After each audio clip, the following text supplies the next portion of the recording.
राजा विक्रम समझ जाते हैं कि मुर्दे में बेताल बसा है। फिर पुरजोर प्रयासों और अथक मेहनत के बाद राजा विक्रम अपने कंधे पर बेताल को टांग लेते हैं। इसके बाद बेताल विक्रम से बोलता है, विक्रम, तुम्हारे साहस को मैं मान गया। तू बहुत पराक्रमी है। मैं एक शर्त पर चलूंगा। अगर तू रास्ते में बोलेगा तो मैं लौटकर वृक्ष पर जा लटकूंगा। राजा ने उसकी बात मान ली। फिर बेताल बोला, पंडित, चतुर और ज्ञानी, इनके दिन अच्छी अच्छी बातों में बीतते हैं, जबकि मूर्खों के दिन कलह और नींद में। अच्छा होगा कि हमारी राह भली बातों की चर्चा में बीत जाए। मैं तुझे एक कहानी सुनाता हूं, ले सुन। काशी में प्रताप मुकुट नाम का राजा राज्य करता था। उसके वज्र मुकुट नाम का एक बेटा था। एक दिन राजकुमार दीवान के पुत्र को साथ लेकर शिकार खेलने जंगल गया। घूमते घूमते उन्हें तालाब मिला। उसके पानी में कमल खिले थे और हंस किलोल कर रहे थे। किनारों पर घने वृक्ष थे जिन पर पक्षी चहचहा रहे थे। दोनों मित्र वहां रुक गए और तालाब के पानी में हाथ मुंह धोकर ऊपर महादेव के मंदिर पर गए। घोड़ों को उन्होंने मंदिर के बाहर बांध दिया। वो मंदिर में दर्शन करके बाहर आए तो देखते क्या हैं कि तालाब के किनारे राजकुमारी अपनी सहेलियों के साथ स्नान करने आई है। दीवान का पुत्र तो वहीं एक पेड़ के नीचे बैठा रहा, पर राजकुमार से न रहा गया। वह आगे बढ़ गया। राजकुमारी ने उसकी ओर देखा तो वह उस पर मोहित हो गया। राजकुमारी भी उसकी तरफ देखती रही। फिर उसने बालों में से कमल का फूल निकाला, कान से लगाया, दांत से कुतरा, पैर के नीचे दबाया और फिर छाती से लगा। अपनी सखियों के साथ चली गई। उसके जाने पर राजकुमार निराश हो अपने मित्र के पास आया और सब हाल सुनाकर बोला, मैं इस राजकुमारी के बिना नहीं रह सकता, पर मुझे न तो उसका नाम मालूम है न ठिकाना। वह कैसे मिलेगी? दीवान के पुत्र ने कहा, राजकुमार, आप इतना घबराएं नहीं, वह सब कुछ बता गई है। राजकुमार ने पूछा, कैसे? वह बोला, उसने कमल का फूल सिर से उतारकर कानों से लगाया तो उसने बताया कि मैं कर्नाटक की रहने वाली हूं। दांत से कुतरा तो उसका मतलब था कि मैं दंतबाट राजा की बेटी हूं। पांव से दबाने का अर्थ था कि मेरा नाम पद्मावती है। और छाती से लगाकर उसने बताया कि तुम मेरे दिल में बस गए हो। इतना सुनना था कि राजकुमार खुशी से फूल उठा। बोला, अब मुझे कर्नाटक देश में ले चलो। दोनों मित्र वहां से चल दिए। घूमते फिरते सैर करते दोनों कई दिन बाद वहां पहुंचे। राजा के महल के पास गए तो एक वृद्ध औरत अपने द्वार पर बैठी चरखा कातती मिली। उसके पास जाकर दोनों घोड़ों से उतर पड़े और बोले, माई, हम सौदागर हैं, हमारा सामान पीछे आ रहा है, हमें रहने को थोड़ी जगह दे दो। उनकी शक्ल सूरत देखकर और बात सुनकर बुढ़िया के मन में ममता उमड़ आई। बोली, बेटा, तुम्हारा घर है, जब तक जी में आए रहो। दोनों वहीं ठहर गए। दीवान के बेटे ने उससे पूछा, माई, तुम क्या करती हो? तुम्हारे घर में कौन कौन है? तुम्हारी गुजर कैसे होती है? बुढ़िया ने जवाब दिया, बेटा, मेरा एक बेटा है जो राजा की चाकरी में है। मैं राजा की बेटी पहमावती की धाय थी। वृद्ध हो जाने से अब घर में रहती हूं। राजा खाने पीने को दे देता है।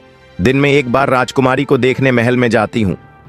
राजकुमार ने वृद्ध औरत को कुछ धन दिया और कहा, माई, कल तुम वहां जाओ तो राजकुमारी से कह देना कि जेठ सुदी पंचमी को तुम्हें तालाब पर जो राजकुमार मिला था वह आ गया है।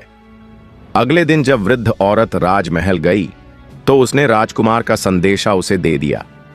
सुनते ही राजकुमारी ने गुस्सा होकर हाथों में चंदन लगाकर उसके गाल पर तमाचा मारा और कहा, मेरे घर से निकल जा। बुढ़िया ने घर आकर सब हाल राजकुमार को कह सुनाया। राजकुमार हक्का बक्का रह गया।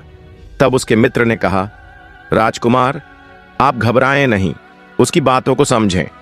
उसने 10 उंगलियां सफेद चंदन में मारी।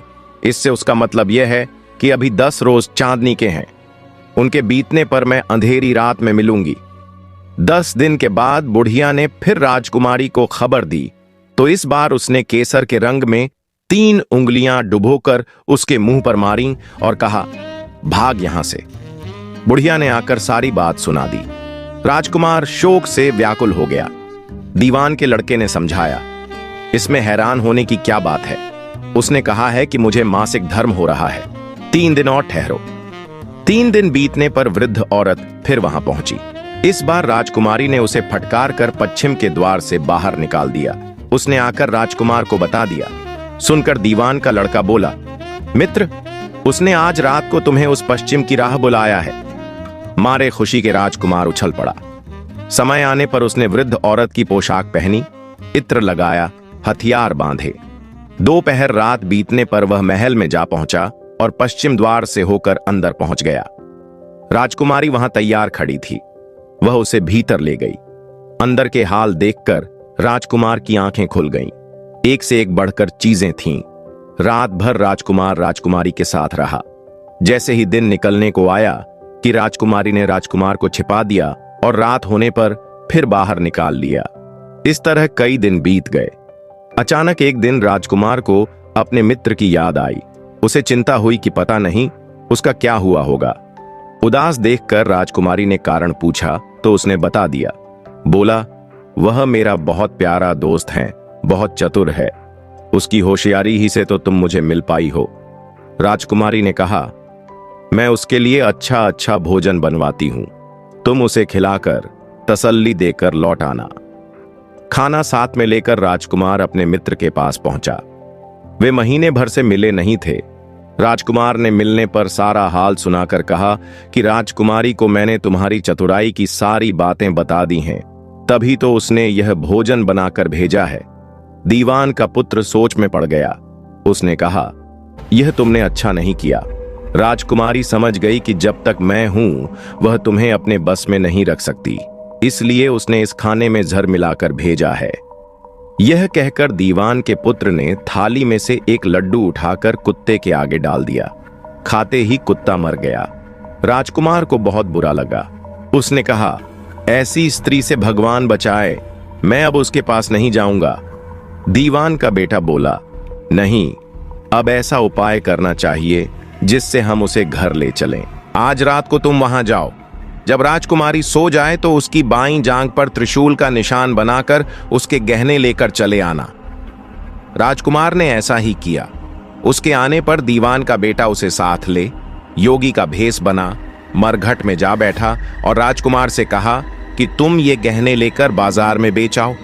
कोई पकड़े तो कह देना कि मेरे गुरु के पास चलो और उसे यहां ले आना।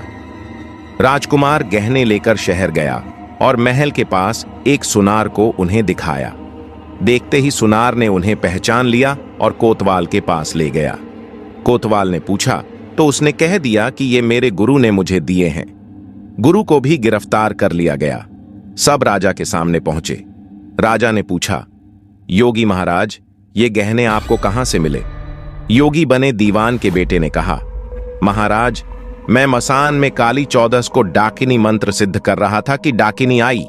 मैंने उसके गहने उतार लिए और उसकी बाईं जांघ में त्रिशूल का निशान बना दिया। इतना सुनकर राजा महल में गया और उसने रानी से कहा कि पद्मावती की बाईं जांघ पर देखो कि त्रिशूल का निशान तो नहीं है। रानी ने देखा तो था। राजा को बड़ा दुख हुआ।